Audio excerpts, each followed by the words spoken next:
এর আগে চাঁদপুরে দিনভর নানা কর্মসূচিতে যোগ দেন প্রধানমন্ত্রী তারেক রহমান।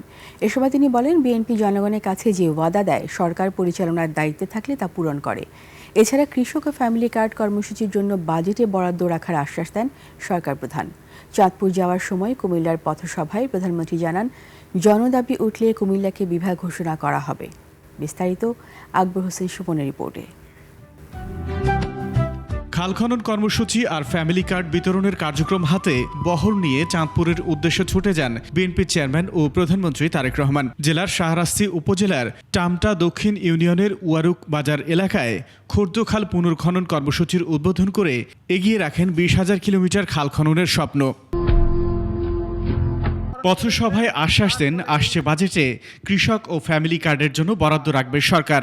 আমরা যদি আমাদের প্রত্যাশিত বাংলাদেশকে গড়তে চাই, তাহলে এই নারীদেরকে যদি আমরা স্বাবলম্বী না করি, শিক্ষিত না করি, অর্থনৈতিকভাবে স্বাবলম্বিত না করি, তাহলে আমাদের এই দেশকে এগিয়ে নিয়ে যাওয়া সম্ভব না। এই যে সামনে বাজেট আছে, এই বাজেটে আমরা ফ্যামিলি কার্ড এবং কৃষক কার্ডের জন্য অনেক বেশি বরাদ্দ রাখবো। কারণ বর্তমানে যেই বাজেট চলছে, এটি তো বিএনপি সরকারের বাজেট না, এটি বিএনপি সরকারের আগে যেই অন্তর্বর্তীকালীন সরকার ছিল তাদের করে যাওয়া বাজেট। এর আগে কুমিল্লার বরুড়া উপজেলার লক্ষ্মীপুর বাজার মাঠের জনসভায় দেশ পুনর্গঠনের আহ্বান জানান প্রধানমন্ত্রী।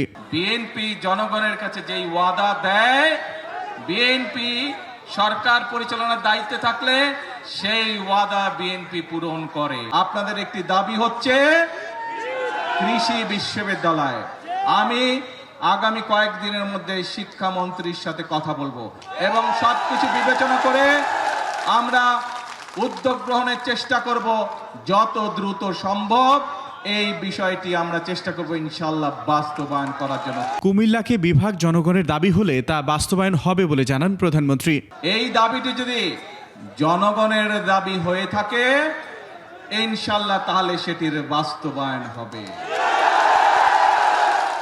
আকবর হোসেন সুমন, 21 টেলিভিশন, ঢাকা।